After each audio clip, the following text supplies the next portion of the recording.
And our final speaker, I've had the distinct pleasure of knowing him for many years now, Tony. And he's also, what I've known about Tony Hwang, the great state senator from the 28th district, is that he is a relentless fighter. And as a ranking member of the Planning and Development Committee, he's doing just that. He's fighting for our rights as individual towns. So I'm so happy that he's here today. Let's give a round for Tony Hwang. You want to come down, just move the stand out of the way. Yeah. Thanks, Alexis, and Steve, thank you very much. In fact, I think I heard you twice on 2 different radio programs. Just take it and you've done a great job advocating, and particularly from your background as a local planning and zoning official. You really understand the importance of local input.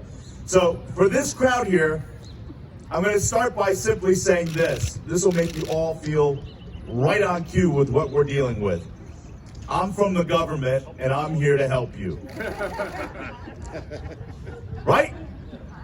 That is the crux from a macro level of what we're talking about.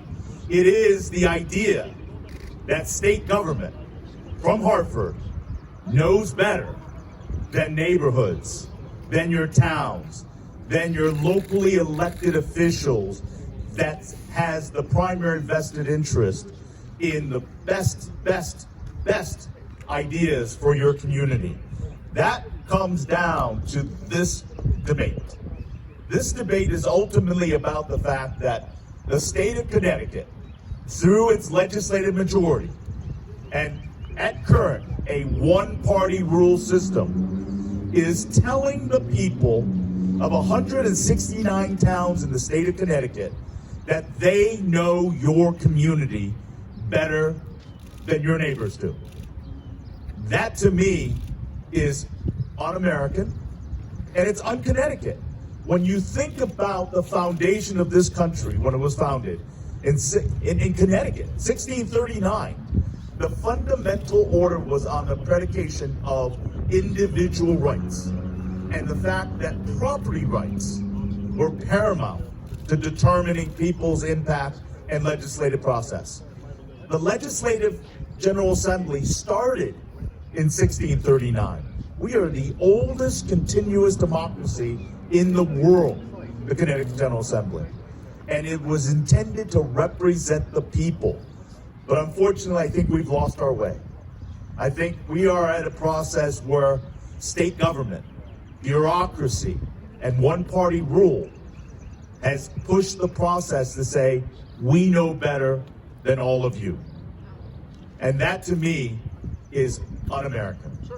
I think the second important part that we want to have this dialogue is this.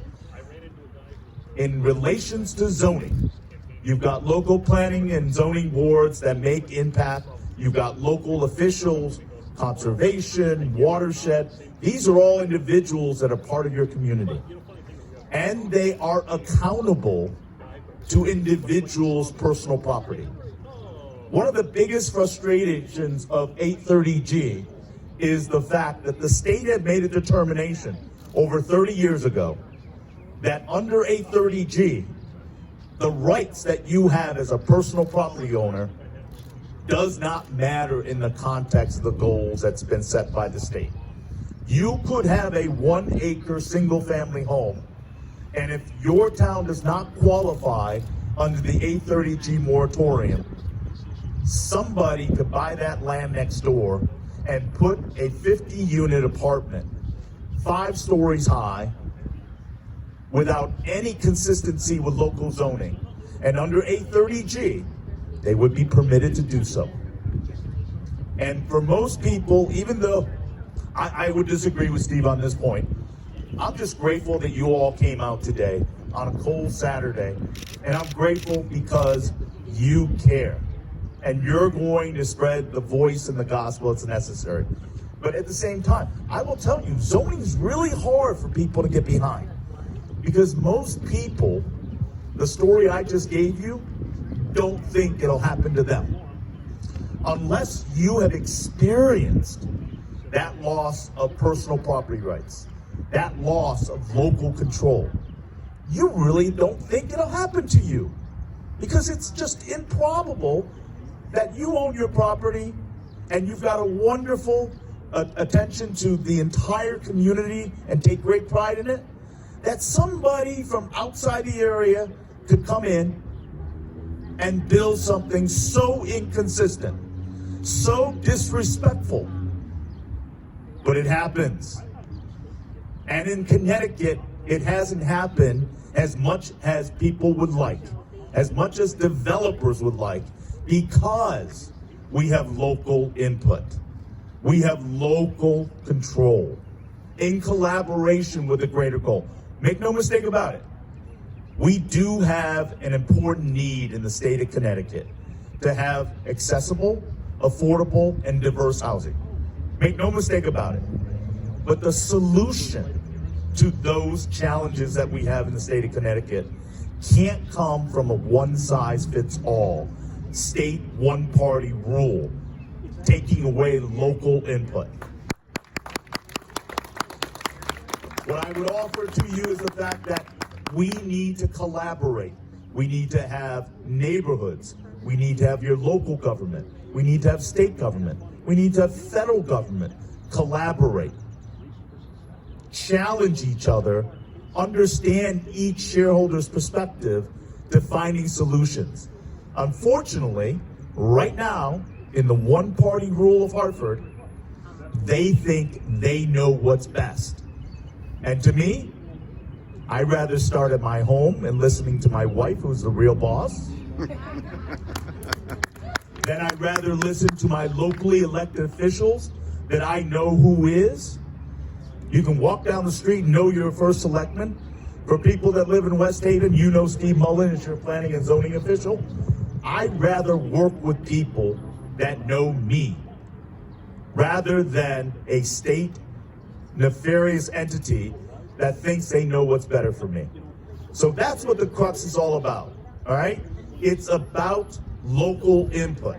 It's about having your voices be heard.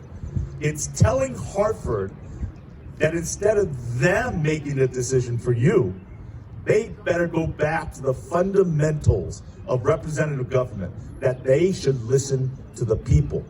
So thank you very much for being here. I would encourage you to stay active. There are many bills afoot.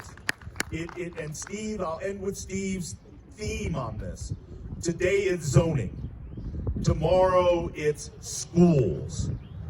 The third is how you do your job. The bottom line is, where does it stop? It stops when people rise and have their voices be heard. And for all of you that are here today, I'm grateful and thank you. I want to thank Lexus and Steve for organizing this. But at the end of the day, you know, we're in a world of social media. We're in the world of quick hit news. But if you take this information and you share and you make that personal connection and tell 10 people, as Representative Ferraro said, you're going to make a bigger difference than any soundbite that we can make up here today. Thank you very much. Thank you, Senator. Thank you for coming all the way down here from Fairfield.